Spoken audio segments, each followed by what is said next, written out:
Hello everyone, my name is Apurva and welcome back to my series 100 Days 100 Problems, where I solve your Power Apps challenges and turn them into working solutions. Let's take a look at our today's problem. I've been trying all different methods of getting a video to play automatically without the user clicking something. Here is how I describe the issue to Copilot. I've started from scratch with a new app for testing. I set up a library prompt videos as a data source. In app on start, I have this. So they have created a collection with the prompt videos data source. So based on all the instructions from Copilot, they have set up this app, but unfortunately, it's not working as they want it to be. So I'm going to follow the same instructions that Copilot has given, and then we will see what the issue is, why the video is not working, or if something needs to be fixed. Let's take a look. First, we'll navigate to SharePoint to create a document library, which will be our data source. I'll name this as videos.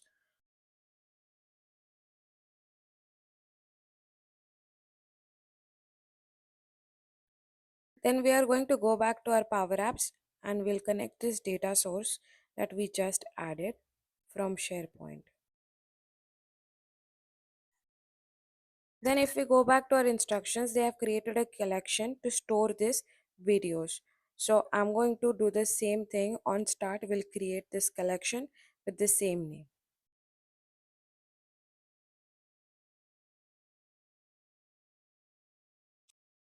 Then I'm going to add a video control. This will display the videos that we have in our database. Now again, for all the properties, I'm going to look at the instructions and set the same configuration as they're mentioning in the post.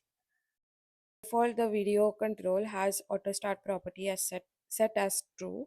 um, and rest of the recipe that Copilot gave is basically just verifying collection, media property, timer instructions, auto start and start properties. So we are also going to play around the same logic. We will have a variable and we'll see how it interacts with the video control. The issue that the user is facing, that the video that they have configured does not start automatically.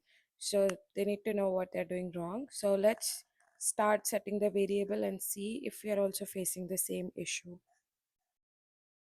So first is ensuring that the collection is configured properly. So on the video control, we are going to add this function first. So whatever is in my collection called prompt videos, whichever is the first video, that should show up here. Then if we read further, it talks about a where play video variable and that they are using a timer. So let's configure a timer. I'm going to add a timer control and then we'll use a variable to control the video control.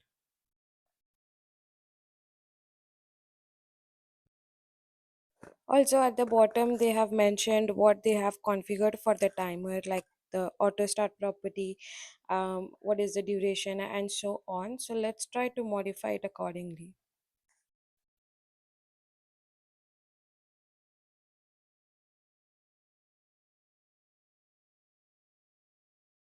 So I'm going to add a context variable on timer end and name it as video and set it to true. We're also going to set it as false on the on visible property of this screen.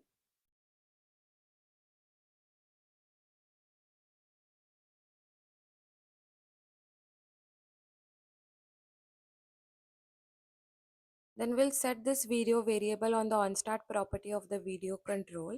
And now let's just test this if this works. So I've configured it to work after 1 second. After 1 second, we want the video to start automatically. So let's check if that works.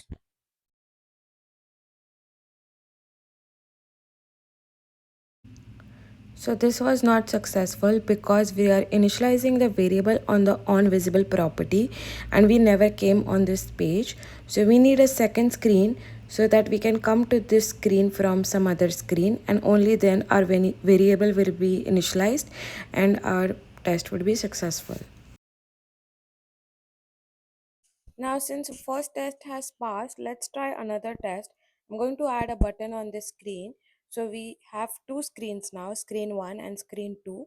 I want to navigate to the screen 2 and then come back to the screen 1 just to see when I come back to screen 1 whether the video is playing automatically.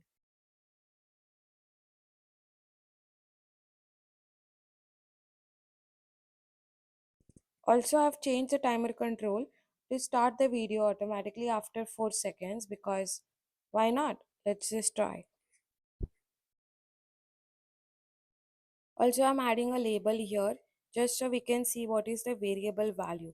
So if you remember, on the on visible property of screen 1, we want the variable as false. But as soon as the timer hits 4 seconds, this variable needs to change to true, and that means the video will start automatically. So let's just see if the variables are getting set correctly. Okay, time for another test. So we can navigate to the second screen and we come back and it still works. Perfect.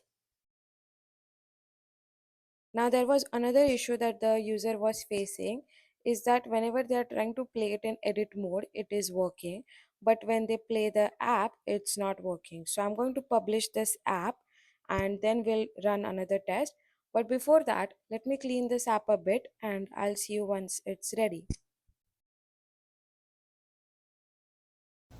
Okay, here's the final look. We have a main screen button. This button is nothing just for us to go to the main screen, which will initialize the variable. Then we have three additional buttons. This replay button will replay the whole video. And then we have next and previous buttons. The next button will help us to go to the next button and the previous will help us to come back. Then when you are on the first video, you can see the previous button is disabled because there is no previous to go to. And similarly, if you come to the last video of the list, the next button will be disabled so you can't go further. This is how the replay functionality will work.